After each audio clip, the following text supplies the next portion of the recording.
ಹರೇ ಕೃಷ್ಣ. ಭಗವದ್ಗೀತಾ ಅಧ್ಯಯನಕ್ಕೆ ಎಲ್ಲರಿಗೂ ಸ್ವಾಗತ. ಭಗವದ್ಗೀತೆಯ 6ನೇ ಅಧ್ಯಾಯ ಧ್ಯಾನಯೋಗ. ಯೋಗಾಭ್ಯಾಸದ ಕುರಿತಾಗಿ ಅರ್ಜುನನು ತನಗಿರುವ ಎಲ್ಲ ಸಂದೇಹಗಳನ್ನು ಭಗವಂತನಲ್ಲಿ ಕೇಳಿ ಅವುಗಳನ್ನು ನಿವಾರಿಸಿಕೊಳ್ಳುತ್ತಿದ್ದಾನೆ. ಆಧ್ಯಾತ್ಮಿಕ ಸಾಧನೆಯಲ್ಲಿ ವಿಫಲತೆಯನ್ನು ಪಡೆಯುವಂತಹ ವ್ಯಕ್ತಿಯ ಗತಿ ಏನಾಗುತ್ತದೆ ಎಂಬುದು ಪ್ರಶ್ನೆ.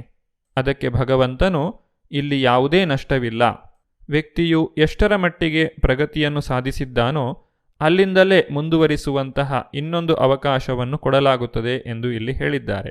ಇಲ್ಲಿ ಇನ್ನೊಂದು ವಿಚಾರವನ್ನು ನಾವು ಅರ್ಥ ಮಾಡಿಕೊಳ್ಳಬೇಕು. ಯಾವ ವ್ಯಕ್ತಿಯು ಆಧ್ಯಾತ್ಮಿಕ ಸಾಧನೆಯನ್ನು ಮಾಡುತ್ತಾನೋ ಆತನಿಗೆ ಮುಂದಿನ ಜನ್ಮದಲ್ಲಿ ಮನುಷ್ಯ ಶರೀರವು ದೊರಕುವುದು ಖಂಡಿತ. ಏಕೆಂದರೆ ಆಧ್ಯಾತ್ಮಿಕ ಸಾಧನೆಗೆ ಅನುಕೂಲಕರವಾದಂತಹ ಜನ್ಮ ಈ ಮನುಷ್ಯ ಜನ್ಮ. ಒಬ್ಬ ಬ್ರಾಹ್ಮಣನ ಕುಟುಂಬದಲ್ಲಿ, ಒಂದು ಶ್ರೀಮಂತ ಕುಟುಂಬದಲ್ಲಿ ಅಥವಾ ಆಚಾರ್ಯರ ಕುಟುಂಬದಲ್ಲಿ ವ್ಯಕ್ತಿಯು ಜನ್ಮವನ್ನು ತಾಳುತ್ತಾನೆ.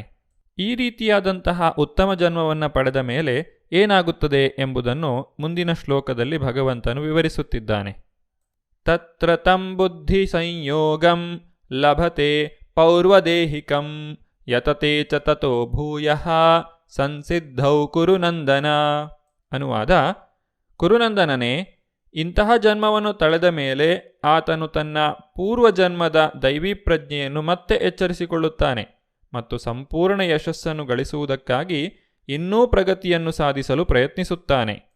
ಶ್ರೀಲ ಪ್ರಭುಪಾದರು ಈ ಶ್ಲೋಕದ ಭಾವಾರ್ಥದಲ್ಲಿ ಋಷಭದೇವನ ಮಗನಾದಂತಹ ಭರತ ಮಹಾರಾಜನ ಉದಾಹರಣೆಯನ್ನು ಕೊಡುತ್ತಿದ್ದಾರೆ. ಭರತ ಮಹಾರಾಜನು ಭಕ್ತಿಯಲ್ಲಿ ಬಹಳಷ್ಟು ಮುಂದುವರೆದು ಕೊನೆಯ ಹಂತದಲ್ಲಿ ಜಿಂಕೆಯ ಮೋಹಕ್ಕೆ ಒಳಗಾಗಿ ತಾನು ಶರೀರವನ್ನು ತ್ಯಾಗ ಮಾಡಿದಾಗ ಮುಂದಿನ ಜನ್ಮದಲ್ಲಿ ಜಿಂಕೆಯ ಶರೀರವನ್ನು ಪಡೆಯುತ್ತಾರೆ. ಆದರೆ ಅವರಿಗೆ ತಮ್ಮ ಹಿಂದಿನ ಜನ್ಮದ ಭಕ್ತಿ ಕಾರ್ಯಗಳು ಮರೆತು ಹೋಗುವುದಿಲ್ಲ. ಅವರು ಜಿಂಕೆಯ ಶರೀರದಲ್ಲಿದ್ದರೂ ಸಹ ತಮ್ಮ ಭಕ್ತಿ ಕಾರ್ಯಗಳನ್ನು ಮುಂದುವರಿಸುತ್ತಾರೆ. ಹೀಗೆ ಆ ಜಿಂಕೆಯ ಶರೀರವನ್ನು ತ್ಯಾಗ ಮಾಡಿದ ಮೇಲೆ ಮತ್ತೆ ಅವರು ಮನುಷ್ಯ ಶರೀರವನ್ನು ಪಡೆದು ತಮ್ಮ ಆಧ್ಯಾತ್ಮಿಕ ಪ್ರಗತಿಯನ್ನು ಸಾಧಿಸಿ ಭಗವಂತನ ಧಾಮಕ್ಕೆ ಹೋಗುತ್ತಾರೆ. ಇದರ ಸಂಪೂರ್ಣ ವಿವರವನ್ನು ನಾವು ಶ್ರೀಮದ್ ಭಾಗವತದಲ್ಲಿ ಪಡೆಯಬಹುದು. ಪೂರ್ವಾಭ್ಯಾಸೇನ ತೇನೈವ ಹ್ರಿಯತೆ ಹ್ಯವಶೋಪಿ ಸಹ ಜಿಜ್ಞಾಸುರಪಿ ಯೋಗಸ್ಯ ಶಬ್ದ ಬ್ರಹ್ಮಾತಿ ವರ್ತತೆ. ಅನುವಾದ: ತನ್ನ ಹಿಂದಿನ ಜನ್ಮದ ದೈವೀ ಪ್ರಜ್ಞೆಯ ಪ್ರಭಾವದಿಂದ ಆತನು ಯೋಗದ ತತ್ವಗಳನ್ನು ಅರಸದಿದ್ದರೂ ತಂತಾನೇ ಅವುಗಳಿಂದ ಆಕರ್ಷಿತನಾಗುತ್ತಾನೆ. ಇಂತಹ ಜಿಜ್ಞಾಸುವಾದ ಆಧ್ಯಾತ್ಮಿಕವಾದಿಯು ಯಾವಾಗಲೂ ಶಾಸ್ತ್ರಗ್ರಂಥಗಳ ವಿಧಿಗಳ ತತ್ವಗಳನ್ನು ಮೀರಿರುತ್ತಾನೆ. ಈ ಶ್ಲೋಕದಲ್ಲಿ ಹೇಳಿರುವಂತೆ ವ್ಯಕ್ತಿಯು ತನ್ನ ಯಾವುದೇ ಶ್ರಮವಿಲ್ಲದಿದ್ದರೂ ಸಹ ಆಧ್ಯಾತ್ಮಿಕ ವಿಚಾರಗಳಿಗೆ ತಂತಾನಾಗಿಯೇ ಆಕರ್ಷಿತನಾಗುತ್ತಾನೆ. ಇದು ಅವನ ಹಿಂದಿನ ಜನ್ಮದ ಭಕ್ತಿ ಕಾರ್ಯದ ಫಲ. ಶಾಸ್ತ್ರಗ್ರಂಥಗಳ ವಿಧಿಗಳ ತತ್ವಗಳನ್ನು ಅವರು ಮೀರಿರುತ್ತಾರೆ ಎಂದರೆ ಶಾಸ್ತ್ರಗಳಲ್ಲಿ ಹೇಳಿದ್ದಾರೆ ಎನ್ನುವ ಕಾರಣ ಮಾತ್ರಕ್ಕೆ ಅವರು ಧರ್ಮವನ್ನು ಆಚರಿಸುವುದಿಲ್ಲ. ಬದಲಾಗಿ ಅವರು ಸ್ವಪ್ರೇರಣೆಯಿಂದ ಭಗವಂತನ ಭಕ್ತಿಯನ್ನು ಮಾಡುತ್ತಾರೆ. ಶ್ರೀಮದ್ ಭಾಗವತದಲ್ಲಿ ದೇವಹೂತಿಯು ತನ್ನ ಮಗನಾದಂತಹ ಕಪಿಲದೇವನಲ್ಲಿ ಈ ರೀತಿಯಾಗಿ ಹೇಳುತ್ತಾಳೆ: ಅಹೋಬತ ಶಪಚತೋ ಗರಿಯಾನ್ ಯಜ್ಜಿಹ್ವಾಗ್ರೇ ವರ್ತತೆ ನಾಮ ತುಭ್ಯಂ ತೇ ಪುಸ್ತಪಸ್ತೆ ಜಹೋ ಸಸ್ನುರ್ಯಾರ್ಯ ಬ್ರಹ್ಮಾನೂಚುರ್ನಾಮ ಗೃಣಂತಿ ಏತೆ. ಅಂದರೆ, ಪ್ರಭುವೇ, ನಿನ್ನ ಪಾವನ ನಾಮಗಳನ್ನು ಸಂಕೀರ್ತನೆ ಮಾಡುವವರು ನಾಯಿಯನ್ನು ತಿನ್ನುವ ಕುಟುಂಬದಲ್ಲಿಯೇ ಹುಟ್ಟಿರಬಹುದು. ಆದರೂ ಆಧ್ಯಾತ್ಮಿಕ ಜೀವನದಲ್ಲಿ ಅವರು ತುಂಬ ಮುಂದುವರೆದಿರುವವರು. ಹೀಗೆ ಸಂಕೀರ್ತನೆ ಮಾಡುವವರು ನಿಶ್ಚಯವಾಗಿಯೂ ಎಲ್ಲ ಬಗೆಯ ವ್ರತಗಳನ್ನೂ ಮತ್ತು ಯಜ್ಞಗಳನ್ನು ನಡೆಸಿರುವವರು, ಎಲ್ಲ ಪವಿತ್ರ ಸ್ಥಳಗಳಲ್ಲಿ ಸ್ನಾನ ಮಾಡಿರುವವರು ಮತ್ತು ಎಲ್ಲ ಶಾಸ್ತ್ರಾಧ್ಯಯನವನ್ನು ಮುಗಿಸಿರುವವರು. ಅಂದರೆ, ಯಾವ ವ್ಯಕ್ತಿಗೆ ಭಗವಂತನಲ್ಲಿ ಭಕ್ತಿ ಇದೆಯೋ ಆತನು ತನ್ನ ಹಿಂದಿನ ಎಲ್ಲ ಭಕ್ತಿ ಕಾರ್ಯಗಳನ್ನು ಮಾಡಿದ್ದಾನೆ ಎಂದೇ ನಾವು ಅರ್ಥೈಸಬೇಕು.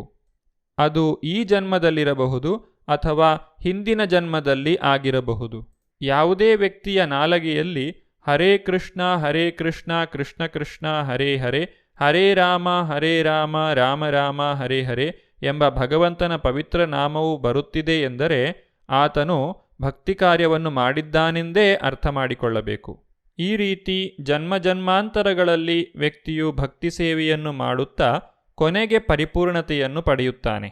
ಪ್ರಯತ್ನಾದ್ ಯತಮಾನಸ್ತು ಯೋಗಿ ಸಂಶುದ್ಧ ಕಿಲ್ಬಿಷಃ ಅನೇಕ ಜನ್ಮ ಸಂಸಿದ್ಧಸ್ತತೋ ಯಾತಿ ಪರಾಂ ಗತಿಂ. ಅನುವಾದ: ಯೋಗಿಯು ಎಲ್ಲ ಕಲ್ಮಶಗಳನ್ನು ತೊಳೆದುಕೊಂಡು ಶುದ್ಧನಾಗಿ ಇನ್ನಷ್ಟು ಪ್ರಗತಿಯನ್ನು ಸಾಧಿಸಲು ಶ್ರದ್ಧಾಪೂರ್ವಕ ಪ್ರಯತ್ನವನ್ನು ಮಾಡುತ್ತಾನೆ.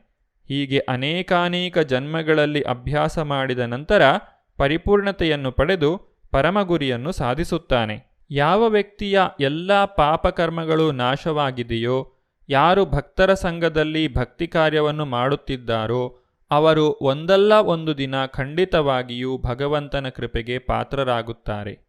ಭಗವಂತನ ಧಾಮಕ್ಕೆ ಅವರು ತೆರಳುತ್ತಾರೆ. ಧಾರ್ಮಿಕವಾದ ಶ್ರೀಮಂತವಾದ ಕುಟುಂಬದಲ್ಲಿ ಹುಟ್ಟುವಂತಹ ಇಂತಹವರು ತಮ್ಮ ಹುಟ್ಟಿನ ಆ ಒಂದು ಅನುಕೂಲತೆಗಳನ್ನು ಸರಿಯಾಗಿ ಬಳಸಿಕೊಂಡು ಪ್ರಯತ್ನಪೂರ್ವಕವಾಗಿ ಅಭ್ಯಾಸವನ್ನು ಮಾಡಬೇಕು. ಯೇಷಾಂ ತ್ವಂತಗತಂ ಪಾಪಂ ಜನಾನಾಂ ಪುಣ್ಯಕರ್ಮಣಾಂ ತೇ ದ್ವಂದ್ವಮೋಹ ನಿರ್ಮುಕ್ತ ಭಜಂತೆ ಮಾಂ ದೃಢವ್ರತ.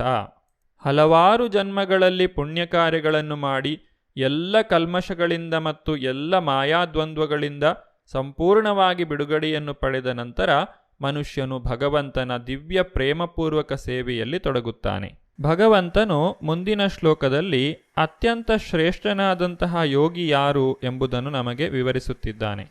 ತಪಸ್ವಿಭ್ಯೋ ಅಧಿಕೋ ಯೋಗಿ ಜ್ಞಾನಿಭ್ಯೋಪಿ ಮತೋಧಿಕಃ ಕರ್ಮಿಭ್ಯಶ್ಚ ಅಧಿಕೋ ಯೋಗಿ ತಸ್ಮಾದ್ ಯೋಗಿ ಭವಾರ್ಜುನ. ಅನುವಾದ: ಯೋಗಿಯು ತಪಸ್ವಿಗಳಿಗಿಂತಲೂ ಜ್ಞಾನಿಗಳಿಗಿಂತಲೂ ಮತ್ತು ಫಲಾಪೇಕ್ಷಿತ ಕರ್ಮದಲ್ಲಿ ತೊಡಗುವವರಿಗಿಂತಲೂ ಶ್ರೇಷ್ಠನಾದವನು. ಆದುದರಿಂದ ಅರ್ಜುನ, ಎಲ್ಲ ಸನ್ನಿವೇಶಗಳಲ್ಲಿಯೂ ಯೋಗಿಯಾಗು. ಯೋಗ ಎಂದರೆ ಭಗವಂತನ ಜೊತೆಗೆ ನಮಗಿರುವಂತಹ ಸಂಬಂಧವನ್ನು ಅರಿತು ಅದಕ್ಕೆ ಸರಿಯಾಗಿ ನಡೆದುಕೊಳ್ಳುವುದು, ಆ ಮರೆತು ಹೋದಂತಹ ಸಂಬಂಧವನ್ನು ಪುನಃಸ್ಥಾಪನೆ ಮಾಡಿಕೊಳ್ಳುವುದು. ಈ ಸಂಪರ್ಕ ಸಾಧಿಸುವ ಪ್ರಕ್ರಿಯೆಯು ಪ್ರಧಾನವಾಗಿ ಕಾಮ್ಯಕರ್ಮಾಚರಣೆಯಾಗಿದ್ದರೆ ಅದನ್ನು ಕರ್ಮಯೋಗವೆಂದು, ಅದು ಪ್ರಧಾನವಾಗಿ ಅನುಭವಗಮ್ಯವಾಗಿದ್ದರೆ ಜ್ಞಾನಯೋಗವೆಂದು, ಪ್ರಧಾನವಾಗಿ ಭಗವಂತನೊಡನೆ ಭಕ್ತಿಯ ಬಾಂಧವ್ಯವನ್ನು ಸಾಧಿಸುವುದಾದರೆ ಭಕ್ತಿಯೋಗವೆಂದು ಅದಕ್ಕೆ ಹೆಸರು. ಆತ್ಮಜ್ಞಾನವಿಲ್ಲದ ತಪಸ್ಸು ಅಪರಿಪೂರ್ಣ. ಪರಮಪ್ರಭುವಿಗೆ ಶರಣಾಗತವಾಗದ ಅನುಭವಗಮ್ಯ ಜ್ಞಾನವು ಅಪರಿಪೂರ್ಣ. ಕೃಷ್ಣ ಪ್ರಜ್ಞೆ ಇಲ್ಲದ ಕಾಮ್ಯಕರ್ಮದಿಂದಲೂ ಕಾಲಹರಣವಾಗುತ್ತದೆ. ಆದ್ದರಿಂದ ಇಲ್ಲಿ ಹೇಳಿರುವಂತೆ ಯೋಗಾಭ್ಯಾಸದ ಅತ್ಯಂತ ಪ್ರಶಂಸನೀಯ ರೂಪವು ಭಕ್ತಿಯೋಗವೇ. ಇದನ್ನು ಮುಂದಿನ ಶ್ಲೋಕದಲ್ಲಿ ಇನ್ನೂ ಸ್ಪಷ್ಟವಾಗಿ ವಿವರಿಸಿದೆ. ಯೋಗಿನಾಮಪಿ ಸರ್ವೇಷಾಂ ಮದ್ಗತೇನಂತರಾತ್ಮನ ಶ್ರದ್ಧಾವಾನ್ ಭಜತೆ ಯೋ ಮಾಂ ಸಮೇ ಯುಕ್ತತಮೋ ಮತಃ. ಅನುವಾದ: ಯಾರು ಸದಾ ನನ್ನಲ್ಲಿಯೇ ಇರುವನೋ, ತನ್ನಲ್ಲಿರುವ ನನ್ನನ್ನು ಕುರಿತು ಚಿಂತಿಸುವನೋ, ನನ್ನನ್ನು ಭಜಿಸುವನೋ ಅವನೇ ಎಲ್ಲ ಯೋಗಿಗಳಲ್ಲಿ ಯೋಗದಲ್ಲಿ ನನ್ನೊಡನೆ ಅತ್ಯಂತ ಆತ್ಮೀಯವಾಗಿ ಒಂದಾಗಿರುವವನು ಮತ್ತು ಅವನೇ ಎಲ್ಲರಿಗಿಂತ ಶ್ರೇಷ್ಠನಾದವನು. ಇದು ನನ್ನ ಅಭಿಪ್ರಾಯ. ಭಗವಂತನು ಇಲ್ಲಿ ಅತ್ಯಂತ ಶ್ರೇಷ್ಠನಾದ ಯೋಗಿ ಯಾರು ಎಂಬುದನ್ನು ತಿಳಿಸಿಕೊಡುತ್ತಿದ್ದಾನೆ. ಯಾವ ವ್ಯಕ್ತಿಯು ಸದಾಕಾಲವೂ ಭಗವಂತನ ಚಿಂತನೆಯಲ್ಲೇ ತೊಡಗಿರುತ್ತಾನೋ ಆತನೇ ಶ್ರೇಷ್ಠ ಯೋಗಿ. ನಮಗೆ ಯಾವುದಾದರೂ ಒಬ್ಬ ವ್ಯಕ್ತಿಯಲ್ಲಿ ಪ್ರೀತಿ ಸ್ನೇಹಗಳು ಇದ್ದರೆ ಮಾತ್ರ ಅವನ ಕುರಿತಾಗಿ ನಾವು ನಿತ್ಯವೂ ಯೋಚನೆ ಮಾಡಲು ಸಾಧ್ಯವಾಗುತ್ತದೆ. ಅದೇ ರೀತಿ ಭಗವಂತನಲ್ಲಿ ಪ್ರೀತಿಯನ್ನು ಭಕ್ತಿಯನ್ನು ಬೆಳೆಸಿಕೊಳ್ಳುವ ಮೂಲಕ ವ್ಯಕ್ತಿಯು ಯೋಗದಲ್ಲಿ ಶ್ರೇಷ್ಠ ಸಾಧನೆಯನ್ನು ಮಾಡಲು ಸಾಧ್ಯ. ಕರ್ಮಯೋಗ, ಜ್ಞಾನಯೋಗ ಅಥವಾ ಅಷ್ಟಾಂಗ ಯೋಗದಿಂದ ಇದನ್ನು ಸಾಧಿಸಲು ಸಾಧ್ಯವಿಲ್ಲ. ಭಕ್ತಿಯೋಗದ ಪ್ರಾಮುಖ್ಯತೆ ಮತ್ತು ಶ್ರೇಷ್ಠತೆಯನ್ನು ನಾವು ಇಲ್ಲಿ ಅರ್ಥ ಮಾಡಿಕೊಳ್ಳಬಹುದು. ಎಲ್ಲ ಬಗೆಯ ಯೋಗಾಭ್ಯಾಸಗಳ ಶಿಖರ ಭಕ್ತಿಯೋಗ. ಬೇರೆಲ್ಲ ಯೋಗಗಳು ಭಕ್ತಿಯೋಗದಲ್ಲಿ ಭಕ್ತಿಯನ್ನು ತಲುಪಲು ಸಾಧನಗಳು ಮಾತ್ರ. ಭಕ್ತಿಯೋಗಿಯು ತನ್ನ ಮನಸ್ಸನ್ನು ಶ್ರೀಕೃಷ್ಣನಲ್ಲಿ ಕೇಂದ್ರೀಕರಿಸುತ್ತಾನೆ. ಶ್ರೀಕೃಷ್ಣನಿಗೆ ಶ್ಯಾಮಸುಂದರನೆಂದು ಹೆಸರು. ಆತನದು ಮೋಡದ ಬಣ್ಣದಂತಹ ಸುಂದರ ಮೈಬಣ್ಣ. ಅವನ ತಾವರೆಯಂತಹ ಮುಖವು ಸೂರ್ಯನಂತೆ ಪ್ರಕಾಶಿಸುತ್ತದೆ. ಅವನ ಉಡುಪು ಆಭರಣಗಳಿಂದ ಹೊಳೆಯುತ್ತದೆ. ಅವನ ದೇಹವು ಮಾಲೆಯನ್ನು ಧರಿಸಿದೆ. ಅವನ ಸುತ್ತ ಜಾಜ್ವಲ್ಯಮಾನವಾದ ಪ್ರಭೆ, ಅದಕ್ಕೆ ಬ್ರಹ್ಮಜ್ಯೋತಿ ಎಂದು ಹೆಸರು. ಆತನು ರಾಮ, ನರಸಿಂಹ, ವರಾಹ, ಮತ್ತು ದೇವೋತ್ತಮ ಪರಮಪುರುಷನಾದ ಶ್ರೀಕೃಷ್ಣನಾಗಿ ಬರುತ್ತಾನೆ. ಯಶೋದೆಯ ಮಗನಾಗಿ ಮಾನವ ರೂಪದಲ್ಲಿ ಭೂಮಿಗಿಳಿದು ಬರುತ್ತಾನೆ. ಜನರು ಅವನನ್ನು ಕೃಷ್ಣ, ಗೋವಿಂದ ಮತ್ತು ವಾಸುದೇವ ಎಂದು ಕರೆಯುತ್ತಾರೆ. ಅವನು ಎಲ್ಲ ಐಶ್ವರ್ಯಗಳಿಂದ ಮತ್ತು ದಿವ್ಯ ಗುಣಗಳಿಂದ ತುಂಬಿದ್ದಾನೆ. ಭಗವಂತನ ಈ ಲಕ್ಷಣಗಳ ಸಂಪೂರ್ಣ ಅರಿವು ಸದಾ ಇರುವ ಮನುಷ್ಯನನ್ನು ಅತ್ಯಂತ ಶ್ರೇಷ್ಠ ಯೋಗಿ ಎಂದು ಕರೆಯುತ್ತಾರೆ. ಭಕ್ತಿಯೋಗದ ಶ್ರೇಷ್ಠತೆಯನ್ನು ವಿವರಿಸಿದ ನಂತರ ಮುಂದಿನ ಅಧ್ಯಾಯವಾದ 7ನೇ ಅಧ್ಯಾಯದಲ್ಲಿ ಭಗವಂತನು ಭಕ್ತಿಯೋಗದ ಕುರಿತಾಗಿ ನಮಗೆ ತಿಳಿಸಿಕೊಡುತ್ತಾನೆ. ಇದನ್ನು ನಾವು ಮುಂದಿನ ಸಂಚಿಕೆಯಲ್ಲಿ ನೋಡೋಣ. ಧನ್ಯವಾದಗಳು. ಹರೇ ಕೃಷ್ಣ.